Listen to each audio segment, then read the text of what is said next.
All right, good morning. How we doing out there? It's Friday. This is go time for real estate agents. I'm fired up this morning. Who's got something good to share with the world? Who's got a deal they just put together? Who's got something they just saved? What do we got out there? Talk to me, people. Are we going right into our finance? We got our Finance Friday boys with us. We can get into some finance. We can talk Semper Home loans if you guys want. Boy, I love when you guys are interactive. Martin, you always save me, Martin. It's like, man, listen, I love it. Look at you. You got camera on, hand up, ready to share on a Friday. Let's go. So got a client, first call, let's just say they're down south. I'm trying to be very politically correct on this one. Calls me telling about, she wants to move from there to here. Showed him a few homes, but right off the bat, it was everything deals with politics. She wants to live in a town that is a certain way. Everything. I'm trying to be so careful when I'm talking to her because our first interaction was she was talking about her daughter and how she's not allowed to do what she wants to in the state that she lives to because she's a woman. Um, and I gave her a couple and they're like, no, this is 50-50. I really want one that a town that's more sways this way versus that way. And the towns that are like that, she can't afford. And I shouldn't say she can't afford. It's not in her price range. Let me say that way. And I'm just trying to get how she's getting the information because when it comes to politics, I don't do politics. Like, are there websites that tell me like, hey, there, and I try to find it and I couldn't. Maybe I'm just looking in the wrong way of if a town's more left or right. I guess that's what I'm asking. Well, I just the first thing that I love that you're doing here is just not getting involved in this stuff, right? So I think the best way is always when it comes to this stuff or it comes to protected classes is to provide resources for people to do their research. Because typically, I don't think we see it in politics, but we definitely see it with, let's say, crime rates or school ratings and there's a million different ways to look at this stuff. So providing resources for clients that they can get the data on their own, I definitely think is the best way to go. As far as how the politics go, I have no idea if there is a way to get that. I'm assuming that there is, and I don't know if anybody has that info on a place where you would get data like that. Does anybody come across this and know a way to get the data?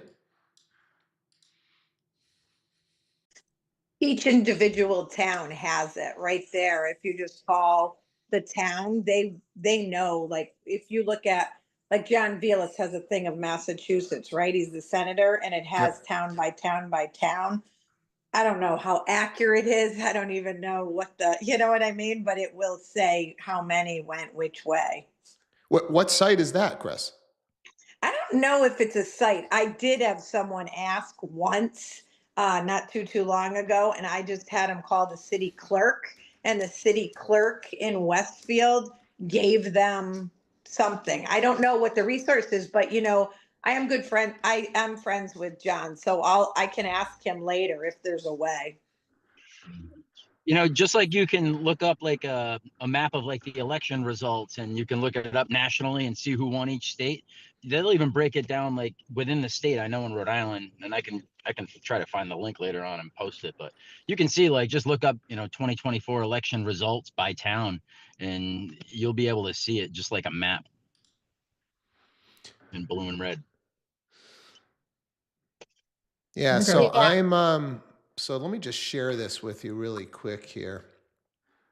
So I just did a quick chat GPT, and for you guys who are on Zoom, you've got to get off of the screen where it's just me, and there should be a screen that you guys can see, and you should pin this every day if you're not seeing in a big screen what I'm sharing on the screen. But there should be two versions of me in your feed. One is going to be I'm sharing my screen right now, and one isn't.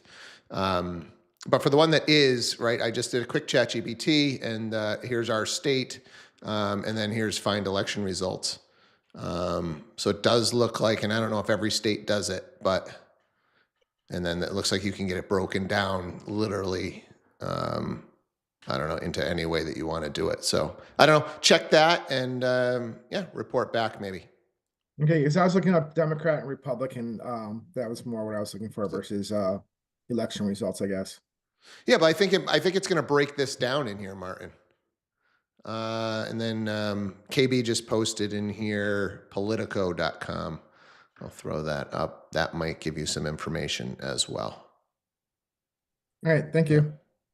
But great topic. Just, oh, go ahead. Sorry, I can do a little extra research on this, and I'll make sure that it gets into the agent resource web template also. All right, thank you.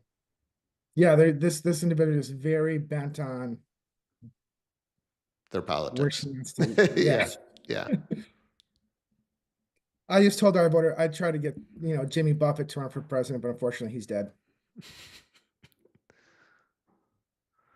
Well, we'll turn it over to Dan and Eric. Do you guys have anything in particular that you wanted to bring to the table this week that's going on in the world of finance? Maybe something that you guys saw this week on a deal that you're doing? So I got something to talk about today because I was thinking about it, kind of going through our pipeline for the month, seeing what was closing, what's got issues, things like that. And I'm noticing a lot more of what we call non-QM loans. I don't see us talking about that a lot in here, so I wanted to bring it up. We're seeing probably my team's pipeline is up to about 25% of the loans that we're doing are these non-traditional loans.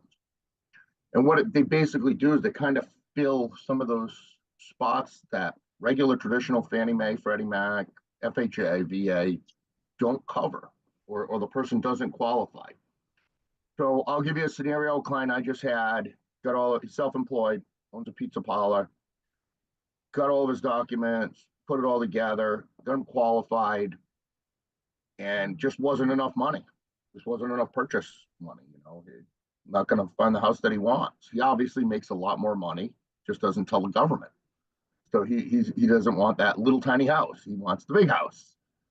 So we got his 12 months of bank statements from the business, and we went through and we're able to look at all of the actual money coming in, the deposits that are going in to his business bank statements. And then we're able to figure out an average. So each month we just tallied it up and then we divided it by 12. And we said, okay, here's your new income. We can go non-traditional, non-QM. In his case, he's looking at a single family. It was 10% down, which he had, not a big deal. And now he qualifies for the house that he wants. So it was, we had a conversation there, and he's open to it. The rates are not that far off, especially on a bank statement loan, from a regular conventional loan. They're within 0.25%. Other big thing we're seeing is investors buying multifamilies, and they're doing what's called the DSCR, which I'm sure you guys have actually heard of it. So the biggest thing about a DSCR is, number one, you don't have to verify income. So we know a lot of new landlords, they might have bought one or two other properties recently. Now maybe they just don't qualify for that next one. DSCR will allow them to qualify as long as they have good credit and the ability to put money down. The other actually cool thing about a DSCR investor purchase is they only require 20% down, whereas Fannie Mae and Freddie Mac actually require 25% down. So it's a little bit less money down. Granted, yep, rates again, a little bit higher on those because they're not verifying income, they're about 1% higher. But as long as the rents are covering the mortgage and there's profitability, that's really all that matters to investors on investment property. We all know that. It all comes down to money in, money out. Are we building equity? So there's definitely some opportunities out there. So, if you've got that client that maybe they're adamant, I'm going to my bank, I went to their bank, I couldn't get approved what they wanted, and they're self-employed. Good opportunity for us to have a conversation with them. Anybody have any scenarios that they want to kind of throw out there that, could make sense for one of these non-QM loans? Or maybe you have a scenario, hey, we went non-QM with this scenario and it worked out really, really well. Anybody have anything like that to share?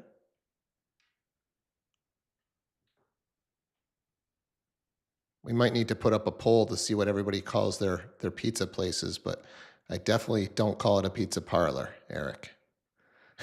That's a Rhode Island thing, I assume. I guess, I don't know. What do you call it? I don't know.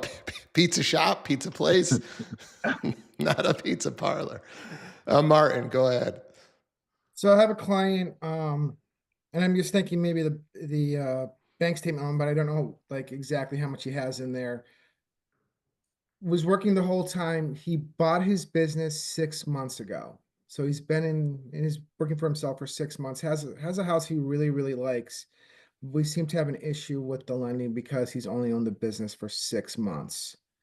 Um, would basically the bank statement loan be the only way to work? And if so, how much are we looking that he needs to have in the bank? Home is 440K.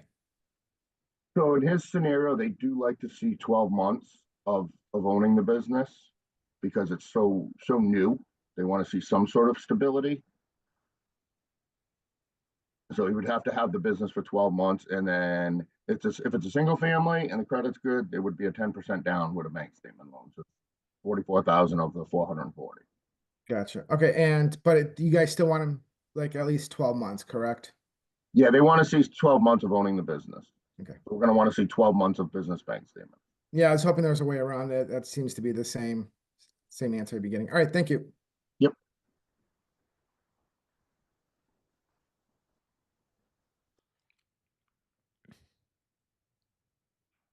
Dan, did you work this week or just Eric? What do you got going on, man? Did you do any deals? What do you got going? Sorry guys, I was driving, so I was muted. Yeah, so yeah, busy this week. This week I did take a couple days. I trekked the family down to Florida for a few days, Monday, Tuesday. But yeah, no, we've been working, definitely. One real unique scenario that I've run into this week, and I don't know if I don't think I brought this up before. I have a lady who works as a caretaker, and she had been taking care of the same client for a few years, and the client passed away. Her client passed away while we are in process here on her loan, and because like she literally would care for him around the clock, and so her income was made up of maybe say 30% base income, but then like 70% like additional overtime. And unfortunately her client had just passed away, and now here we are looking to get closed, and now she's unfortunately been out of work for the last month because they're waiting for her to get another client. So we're now in a real unique scenario where it's through no fault of her or us or anything like that, but we're really, in this case, we're just really trying to push. She needs to get a new long-term client as soon as possible. So she's like all over her employer for that new assignment. But yeah, this is some type of scenario I don't think I've ever had really come up before, which is a real challenge right now. Yeah, that's an interesting one, and hopefully she pulls through, and this employer pulls through, and we can move forward on it. But yeah, there's just so many different scenarios, and that's when we've got these guys on Friday, we want you guys to kind of share the different little things that can come up, or the weird mistakes that a buyer makes, so that we can hopefully try and educate our buyers and not have them make the same stuff. So, thanks for sharing that one, Dan. Chris, I see your hand up. Yeah, I got it. So I have a really weird one. It's a seller. So I have the seller and it's off market, and we are going for payoff, and they have a SAM, a shared appreciation mortgage.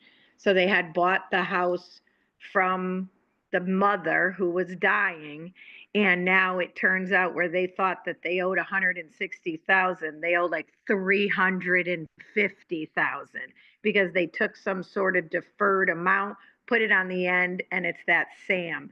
And the attorney's still working at it. The attorney they picked is not one I would have picked. It's not a fighter.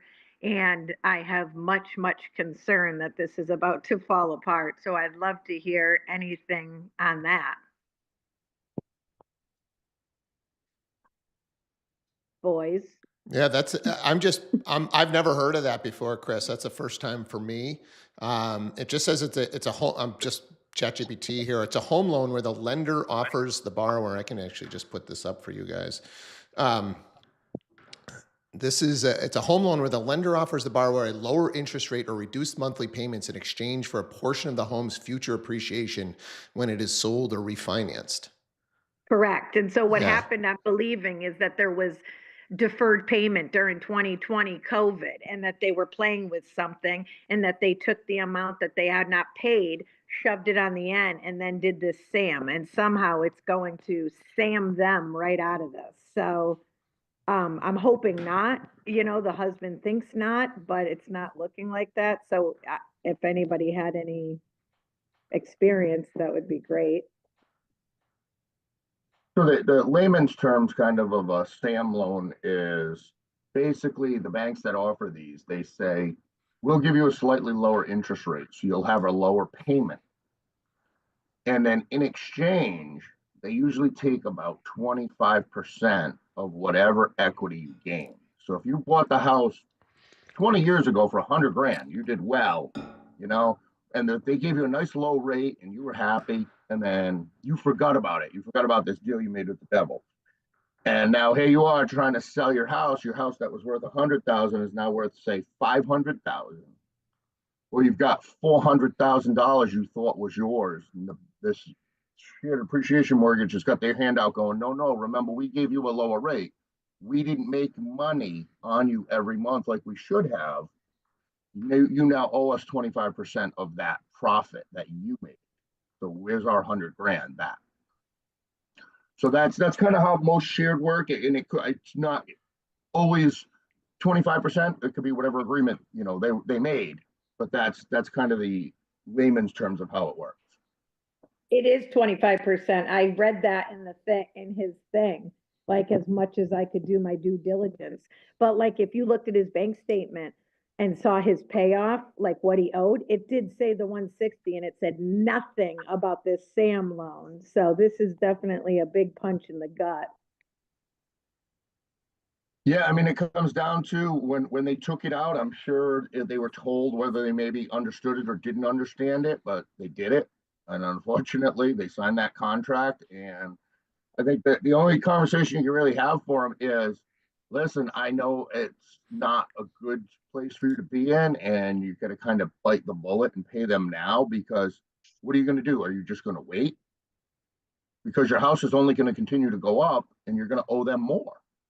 It's not going to stop. This isn't like hey, for 20 years, we want to take your appreciation. This is till the end of time. So if they owe X dollar today, well, in 5 years, they're going to owe more. Well, and the worst part is it was 2020 and they bought from the mother who was, getting worse and worse in her age. And they bought it for like nothing, like from her. You know what I mean? They paid like 160. It's worth 350 all day long, 400. And in COVID, it would have been worth it as well. So here they thought they were getting a deal. They're really, and it puts them in a short sale. So we're really like, yeah. Well, that's the advertising of the internet. They probably talked to us during COVID and we offered him a 3%, and this guy offered him a 2%. But now he's getting paid. That's they go on the internet and they just want to try to find a better deal, but they don't read the fine print. Unfortunately, this is what can happen. Luckily it's an outlier. It's probably not something we see all the time.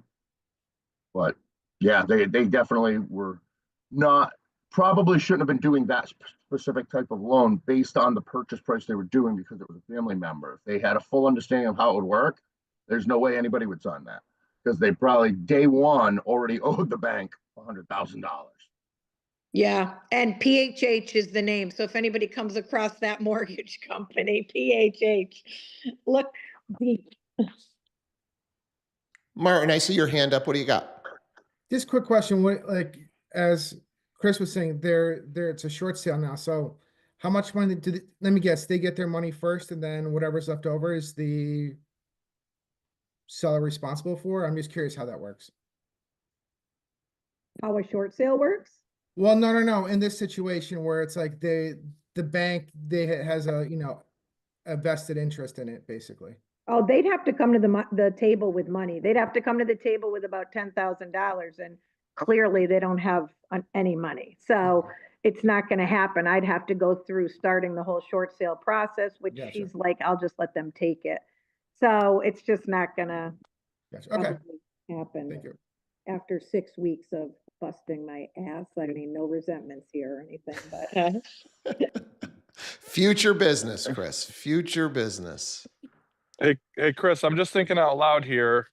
If I understand the way a foreclosure works, the bank is going to take it back, but I guess, is it the first bank or the second bank?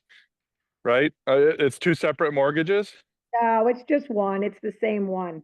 Oh, it's the same one? Yeah. Yep. Oh, okay, I didn't know if there was a second that would take that risk. Okay, never mind. No, it's one. And let's face it, there was one on the street next to me. It was in foreclosure for 6 years. Those people are still squatting there. Like, it's ridiculous. Well, I mean, here's the problem is these banks, when they go to foreclosure, don't look at the reality. And they're probably not going to want to sign up for a $10,000 loss now, but I can guarantee you their losses of taking over the property and reselling it just from agent commissions alone are going to be greater than 10 grand. So it's like they should sign on the dotted line right now for a $10,000 short sale, but Should is the most magical word of 2025. Right. So Yeah. many things. Should. yeah, it's all computer based and illogical.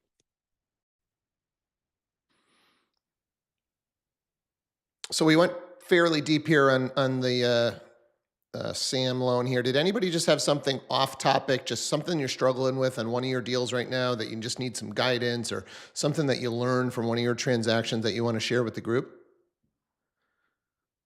Anybody have something funky going?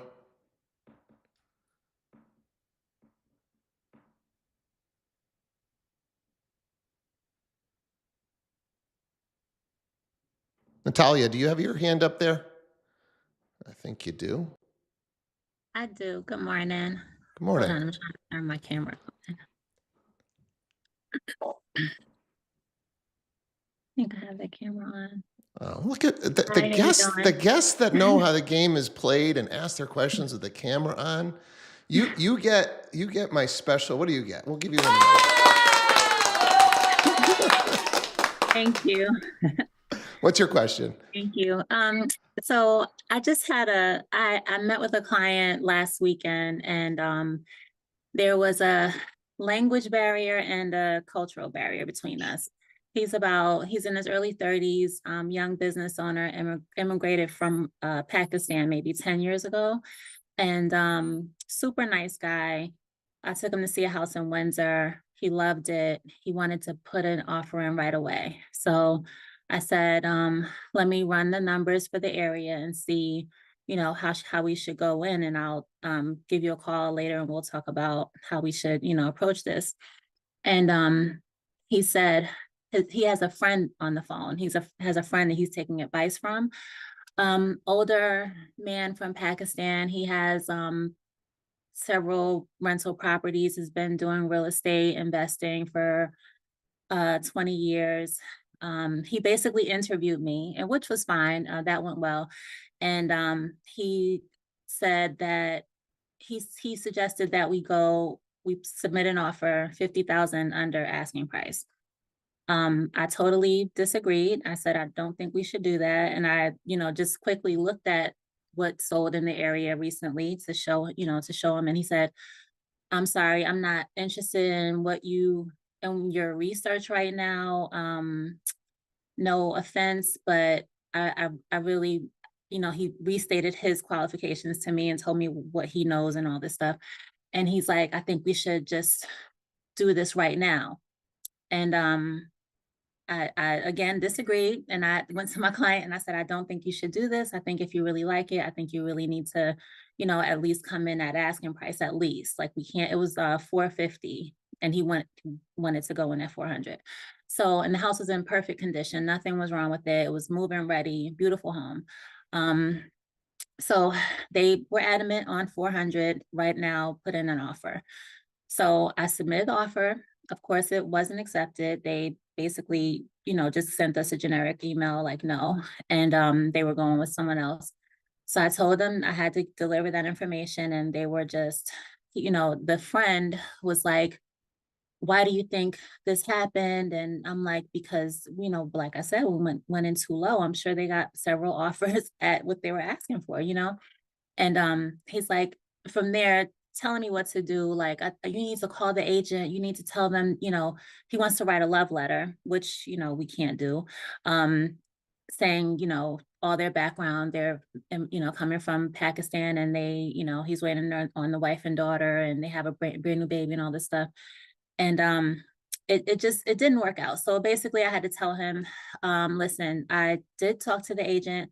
I did let them know that you wanted to, what your highest and best was. And we're basically at a backup offer right now, if that even, is the case. But just wanted to share, I had I called for some advice on how to handle it. I think I spoke to Nicole. Just like, what do I do at this point? And she agreed that that was the best course of action. Just try to talk to the selling agent and just let her know the backstory on why our offer came in like that. And to possibly consider us as a backup if the, opportunity came up. So just wanted to share. I was a little Yeah. frustrated, but I think Well, that was the there's best possible outcome. Yeah, I think there's a couple of nuggets in there that I just want to make sure that we are explaining and talking about best case scenarios. So the first thing when we're going to come in really, really low like this is an in-depth conversation with that listing agent if we can get them on the phone. And maybe even giving some of the back story of the situation with your client, and hey, there's a little bit of a language barrier there, maybe some cultural barriers, and this is where they want to be. Right. And I've pulled the comps and I understand that it's higher, but, we're not trying to offend you. We're just trying to get the negotiation started. Because if we don't start the negotiation, we can't end it and get ourselves a deal. Right. So just making sure, like, this is one of those scenarios where we absolutely can't just send an email over and submit our offer. There's got to be a good dialogue there, which it sounds like you did pretty well there. And I tried to tell him, like, let me call the agent first. And he's like, Natalia, with all due respect, I want you to send it right now. I'm like, they're not even going to look at it twice. Like, I would love to have had a conversation. It may have gone differently, but they were adamant, like, send it right now. And I'm just like, I don't know. It's a hard And decision. the other thing is, I've definitely noticed sometimes you could be as good of an agent as possible. And I'm just seeing one of the comments that you get to pick who you want to work with, right? At the end of the day, right? So you get a couple of options moving forward with this client. One is, can you find somebody within your agent network that is of the same background? Because there is just a trust factor there. Period. End of Right. story. Whether you like it or not, right? If we can find somebody that speaks the language, is possibly from Pakistan, the agent network is fairly big, especially, with where we are at Real Broker, we've got, 25,000 agents, right? So sometimes pulling in another agent, giving up a piece of the commission, getting the language thing down can really make a difference. And you can go from 0 to 100 really quick with a client when they get that comfort level. So that's one option, right? Let's maybe do a little bit of research. Do we want to pull somebody in that can maybe make a better connection? So it's still going to be your client, but we're going to have, whether they're translating or they're just, getting some of the just cultural differences. Every culture has a different way. If they've bought property in Pakistan, it could have been a completely different experience from how you buy property here in the United States. And so if we can find somebody that can help with that, I think that's your best course of action. If the client's not willing to kind of go down that road, then we just move on, right? There's thousands of clients and transactions to be had out there. We don't have to work with every single one if we don't feel like they're taking our advice. So I don't know. Did anybody else want to comment? And I really appreciate you coming on, Natalia, and sharing the story. Anybody else have a comment for Natalia? Martin? one thing I sometimes do if I know they're from another country is I'll just do some quick research on the culture. I had one customer, from Brazil, straight from Brazil, looked up like joking around like what's the biggest drink they drink and stuff like that. And it's, just, talking about that, that'll get you, at least you kind of like, let's just say your foot in the door so you can get to know them better. And I had the same scenario yesterday. Gentleman's from Canada. I showed him a few homes. He wanted to put an offer in $35,000 under asking. Did the same thing what Steve said, called. Um, he wasn't as responsive as probably your seller's agent was. Basically told me to do my job, and I was nice. I kept my mouth shut. I didn't say, well, if you did your job, your house wouldn't be still on the market 4 months later. But yeah, that phone call is definitely a good thing. And find out, like, I was trying to find out where my client was getting his research from, because I'm like, where did you come up with this number? I was telling him, Zillow said one thing, sent him a couple comps. I'll hear from him this morning if he wants to up his number. I mean, that's all you can really do. Yeah, thank you. One of I the think I'll nuggets give that him some numbers and then just see. I think he's gonna be okay. I think it kind of needed to happen. Like he had to see like his friend's advice wasn't as sound as it, as he wanted it to be. I think he has good intentions, but just doesn't have, the knowledge of the market. So I think it kind of had to happen, and hopefully we can, we'll have a better experience from here. But and if we don't, I think I'll definitely take your advice about finding someone that's more aligned with him culturally. yeah, the culture thing. And can And I I just love, say that I think you did a great job. Great job. Thank Your you. calm demeanor, the way you speak, the way that you were saying it. There's nothing you could have done different. And like you just said, probably had to happen. And now he can see a little bit of reality. But like Steve said, if they continue to disrespect you, chuck those people. Thank you. Thank you. And I think too, like just them trusting women in these positions, I think is a thing too. He's asking me how old I am and things like that. And I'm just like, okay, I didn't take it personally, but I kind of saw, when we didn't agree, it was like, no, he was like, the whole no offense, but okay, now you're gonna be offensive. So but it was fine. I think yeah, I definitely like I said, he's the nicest guy. The client is. He's the nicest guy. And I really, enjoy working with him. So well, I think we'll get around it, but just unfortunate he didn't get the house he wanted. I had a client with a similar background, and I spoke with the listing agent and said, "Look, he likes to haggle, so we're going to come in low, but if you can, you know, send back an offer that you want." And so eventually we got a home, and he got the price that he wanted. Um, both of them, I should say, got to a point where it was an acceptable offer. But it's really about talking with the agent, like Steve said, Mm-hmm. letting them know, you know, their situation and who they are and where they come from, um, and being able to, get through it. Linda, I see your hand up as well. What did you have for us? Yeah, so in Naperville, Illinois, where Jeffrey and I did years of business, there's a very high concentration of folks from this part of the world. And additionally, we had the great benefit of having sort of an in-house lender who too was from this part of the world. And she gave us a talk and she said, there are just some things that you need to know about folks coming from this part of the world. And number one is their parents would shoot them dead if they didn't come in with an offer that's at least $50,000 below the asking price. It would bring shame, multi-generational shame to the family. This is how they do business. Mm-hmm. And so you need to know that going in. They can be the nicest people when you're talking to them just as human beings, but when it comes to the way they do business, they don't care.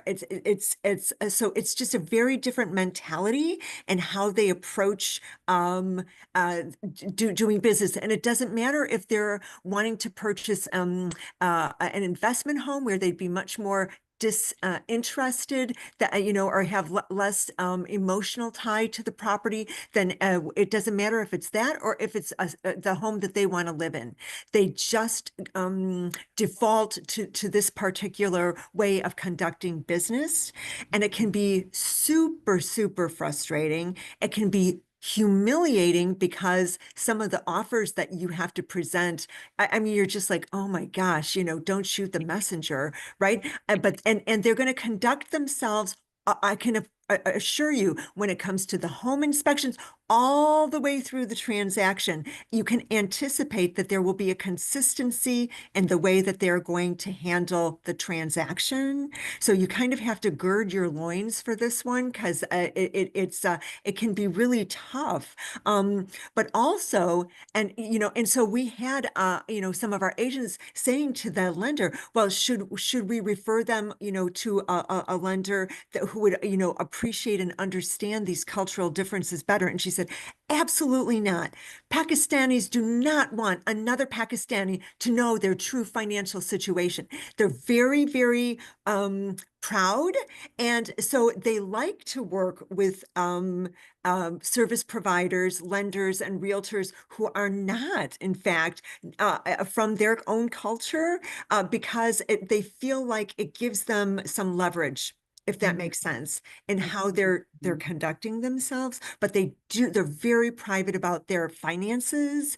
So it was a really, really interesting conversation that we got to have with this lender, who was able to shed some interesting light. And you also, if you are going to refer them to a Pakistani lender, make sure that you also offer them an option of someone who is not, because you never want to be accused of steering, even if you think you're doing it because it's in their best interest, right? That's clear steering. Okay. We don't get to take a decision on what is right for a client just because we think that, oh, this makes the most sense for them. That would be like saying, oh, you want to go live in Greentown because all the green people live there and you'll be much happier there. So just, if you are going to refer them to a Pakistani lender, make sure you offer up another lender who maybe has had experience working with people from this particular culture, but who is not necessarily from the culture, if that makes sense. Understand.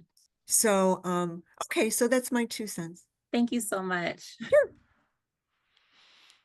Well, we were all over the board today, and this was a great way to finish it up. Natalia, thanks for sharing your story.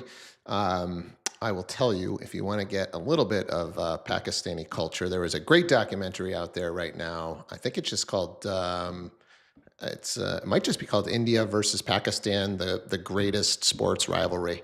But a good friend of mine is from India, and he's big into cricket, and it's a really, really cool way to kind of experience culture over there, and it might just bring you a little bit closer to your client. So if you're up for a documentary or you like sports, that's a great one. So let's end like we always do. We went a little over today, but let me just share what we've got available for trainings today. Let's see, 4 different live trainings available today: Power Players, Agent Mastermind, how to deliver a 5-star buyer presentation, mastering the art of seller services, and the thriving buyer agent. So a bunch of opportunities. Really appreciate all the interaction today. If you're watching us on social, please make sure that you register for the call. Join us on Zoom so that you can actually get your questions in, get your questions and thoughts heard a little bit better than you can on social. But by all means, share the show, invite others. Let's grow this. And I hope you guys all have a fantastic weekend, and we'll do it again on Monday morning. Take care. Thank you so much. Have a great weekend, everybody.